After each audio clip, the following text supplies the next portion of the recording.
नमस्कार मंडळी. नेहमी तेच पोहे खाऊन कंटाळा आला आहे ना, तर आपण नवीन आज पोह्याचा प्रकार आज बघणार आहोत. तर त्यासाठी मी 1 वाटी पोहे घेतलेले आहेत. हे पोहे 2 पाण्याने स्वच्छ धुवून घ्यायचेत. आता हे पोहे मी स्वच्छ धुवून घेतलेले आहेत. आपण ह्याला 5 मिनटं भिजवून देऊयात.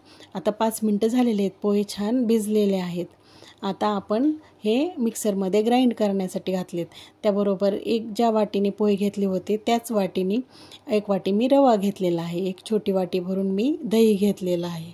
त्यात काय करायचं, थोडंसं पाणी घालायचं आणि हे मिश्रण मिक्सरला ग्राइंड करून घ्यायचं. आता हे मिश्रण आपण छान मिक्सरला फिरवून घेतलेलं आहे. हे बॅटर पाहू शकता तुम्ही कसं आहे, थोडंसं घट्टसर वाटतंय. त्यामध्ये मी मिक्सरचे भांडं थोडं पाणी घालून हे थोडं पातळ करून घेणार आहे. आता पाहू शकता तुम्ही आपल्याला हवं तसं हे बॅटर तयार झालेलं आहे. आता मी ह्याच्यामध्ये 1 चमचा मीठ घातले. आता हे मीठ घातल्याच्या नंतर हे बॅटर आपण छान मीठ त्यामध्ये मिक्स करून घेऊयात. पाहू शकता तुम्ही बॅटर कसं झालं आहे ते. आता मीठ त्यामध्ये मी मिसळून घेतलेलं आहे. आता त्यामध्ये पाव चमचा मी इथं बेकिंग सोडा घालून घेतला आहे. तो पण छान मिक्स करून घ्यायचा. आता इथं गॅसवर मी तवा ठेवून घेतला आहे आणि त्याला तेल लावले.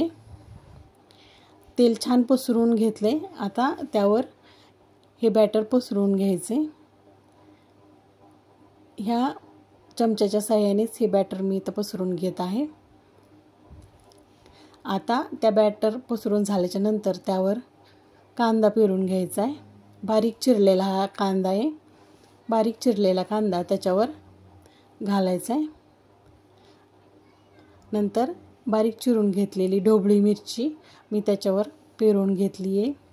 आता नंतर बारीक चिरलेला टोमॅटो त्याच्यावर पेरून घ्यायचा आहे. नंतर हिरवी अशी कोथिंबीर मी त्याच्यावर पेरून घेतली आहे.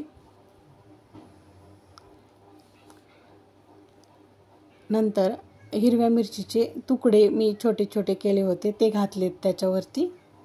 नंतर इथं कांदा लसूण मसाला पण मी त्याच्यावर असा फिरवून घेतला आहे. आता ही सर्व जिन्नस त्याच्यावर टाकून झाल्याच्या नंतर ते उलटण्याच्या साहाय्याने छान दाबून घ्यायचे आणि नंतर हा उत्तप्पा पलटून घ्यायचा आहे. पाहू शकता तुम्ही ह्याचं खालची बाजू किती छान अशी शेकली गेलेली आहे. आता आपण खालच्या बाजूनीही पाहू शकता तुम्ही किती छान असं हा शेकला गेलेला आहे उत्तप्पा. आपला पहिला उत्तप्पा तयार आहे. अशा पद्धतीनेच मी सगळे उत्तप्पे करून घेतलेले आहेत. हा दुसरा पण उत्तप्पा पाहू शकता तुम्ही किती छान झाला आहे आणि हा तिसरासुद्धा. अशा पद्धतीने मी हे उत्तप्पे करून घेतलेत. हे खायला खूप छान आणि झटपट होणारी अशी ही रेसिपी आहे. तुम्ही पण करून पहा.